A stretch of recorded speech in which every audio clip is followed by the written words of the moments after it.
Assalamualaikum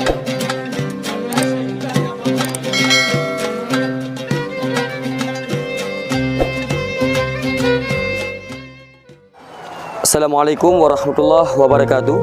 Alhamdulillah wassalatu wassalamu ala rasulillah wa ala alihi wa sahbihi wa mawalah amaba. Alhamdulillah, pada hari yang sangat berbahagia ini saya sudah berada di sebuah tempat wisata yang luar biasa, yang biasa dikenal dengan wisata Menara Kembar, berada di Lehuk Sodu, Banda Aceh.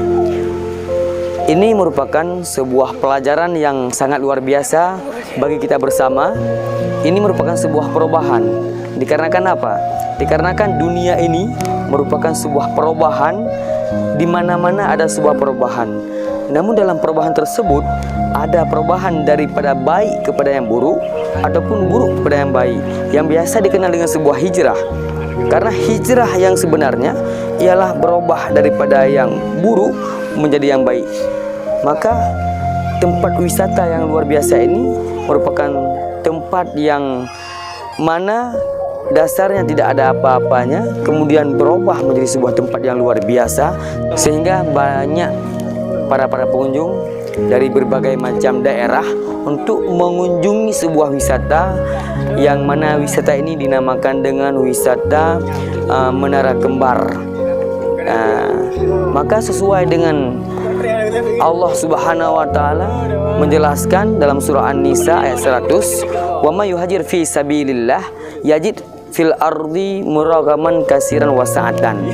Barang siapa yang berhijrah menuju di jalan Allah Subhanahu wa taala, maka dia akan mendapatkan sebuah tempat di permukaan bumi ini yang sangat luas, serta rezeki yang sangat luas yang diberikan oleh Allah Subhanahu wa taala. Intinya, dalam sebuah perubahan daripada sebuah keburukan menuju kepada sebuah kebaikan, itu akan mendapatkan tempat yang luas di permukaan bumi ini serta rezeki yang sangat luas.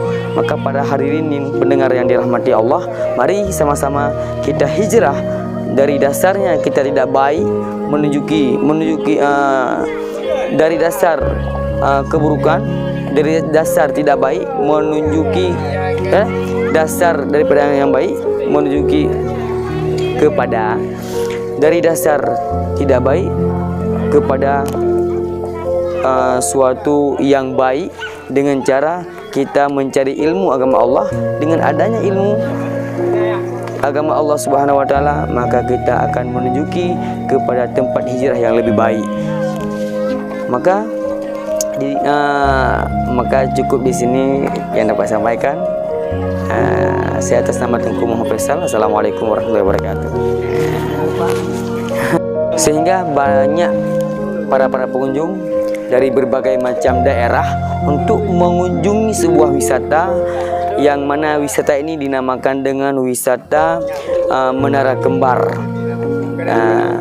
Maka sesuai dengan Allah Subhanahu wa taala menjelaskan dalam surah An-Nisa ayat 100, "Wa may yuhajir fi sabilillah yajid fil ardi muragaman katsiran wa sa'atan." Barang siapa yang berhijrah menuju di jalan Allah Subhanahu wa taala, maka dia akan mendapatkan sebuah tempat di permukaan bumi ini yang sangat luas, serta rezeki yang sangat luas yang diberikan oleh Allah Subhanahu wa taala. Intinya, dalam sebuah perubahan daripada sebuah keburukan menuju kepada sebuah kebaikan, itu akan mendapatkan tempat yang luas di permukaan bumi ini serta rezeki yang sangat luas. Maka pada hari ini pendengar yang dirahmati Allah, mari sama-sama kita hijrah dari dasarnya kita tidak baik menunjuki dari dasar keburukan, dari dasar tidak baik menunjuki dasar daripada yang baik, menunjuki kepada dari dasar tidak baik kepada suatu yang baik, dengan cara kita mencari ilmu agama Allah.